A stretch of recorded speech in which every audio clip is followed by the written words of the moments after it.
my friend. My name is Professor Dayo Akintipa, an epidemiologist. It's a privilege to tell you a bit about some of the disease surveillance work that we are doing both in Kenya and in Kilifi.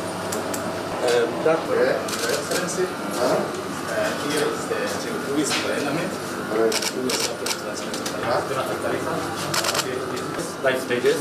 Typically starts with the legs in this petri dish, like a mosquito, and then it's after a few days it will develop into this stage. We call it larvae.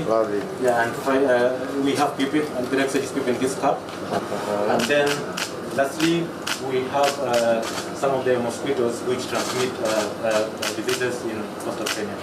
Yeah, these are the mosquitoes. So here you can actually dissect them. Yeah.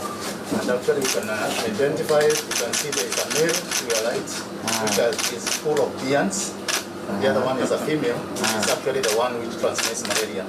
And the one that's red is the one which has fed. The tips and branch, this is a branch. Quite around 750 million tests. What they did when we were really desperate for sanitizers. Yeah.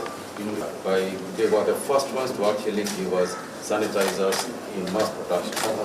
But this one meets very high standards. It's very much taken by the population. Yes, when we were not able to pick the samples, viral transport media. About the genomics. the genomics. Yes. And so this work nicely leads on to my colleagues. And how are we moving with that? Yes, sir. When we started, this is the one place we were able to put the capacity is ready. But this is This was where it started. This is where it was started.